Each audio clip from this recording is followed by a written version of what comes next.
سمنار كان وحوك سابسين هاي دقمة معداي نواحي هيدا شنت التولو كسر بلاو حضر عيسى بور فولة كل مسوينة بولة أحمد شيد لباري أنت أسمع سابسين سمنار كان مانتا واحد فكر واحد تركينا لو خبتي واحد كميته أنا بيرا نور فلاي أنا هدي كتبني نور بلان قادي مطوروين يو داوين سيدا أبوره وكلو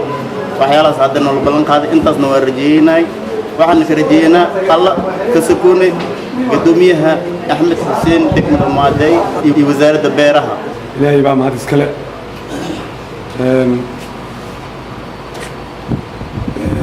waxaan maanta farxad noo in bulshadayni amba deegaankayni amba xatee wax mataqaanaa loo qabto tababar oo wacyigelin waxbarasho waa farxad maanta aan la soo koobi karin waa ka mahad celihaa intaas ka bacdi ma ahan maanta kaliya waxay qoladan CHD ay samaysay wax badan ay qabatay wax badan ay bulshadayna ka qabatay deegaankayna kanaalooyin tuur wax badan ka yahay shan tuulo loo falo intaasoo hektar waan ognahay wax ay qabteen waa kormeerayne waxaanu leenahay wax aan la koobi karin farxadeeda waaye waan ku faraxsanahay in loo qabto tababar fidinta beeraha sidii oo tacabka sida loo tabcada beeraha in loo tababaro tiro haween iyo rag isugu jirta oo ka yimid degmada Macday ka soo jeeda degmada Macday in loo qabto tababarkan aad ugu faraxsanahay waan ugu mahadcelinayaa hay'adda CED waxaan ku dardaarmayaa tiimkan loo qabanayo seminaarkan gelayo inay hadduu ilaahay ku diidin iyagoo furaan iyo maskaxdooda si ay uga faa'iideystaan hadduu ilaahay ku diidin seminaarkaas ama tababarkaas oo yacni la siinayo si ay ula noqdaan maskax caafimaad qabta wixii ayagu ay barteen ay dad kale u sii baraan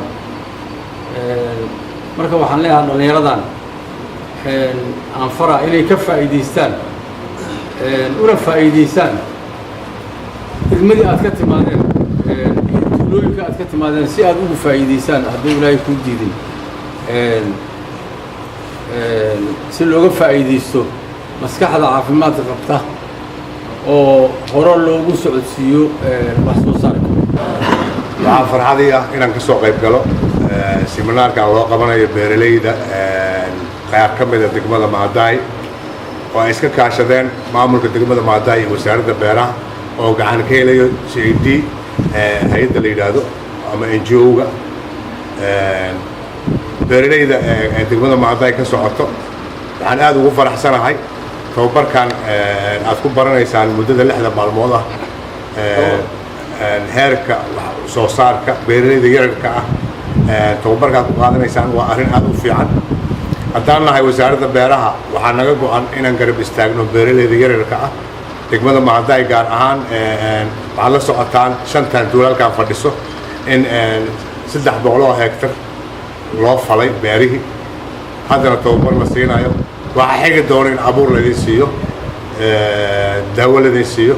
laydin garab istaago 3 fasal 3 bilood ee wax soo saarka ah waxaa kaloo jiri doono in beeralayda degmada Macday dhawaan loo qaybin doono matooro yaryar kuwaas oo wax u tari doona beeralayda degmada Macday waxaa ka faa'iideysan doona 750 beeralay oo degmada Macday aan isleeyahay horumarku wuu socdaa tababarkii aad halkan ka qaadateen inaad dadka dib ula laabataan laga faa'iideysto 5 tuulo ay ka faa'iideysato dhammaan degmada Macday beeralayduna ka faa'iideysto aad ayaan u rajaynayaa waxaan leeyahay hay'adda soo qabanqaabisay ee gacanta ka geysatay hawshan iyaduna mahad ka gaarto hawshan way noo furan tahay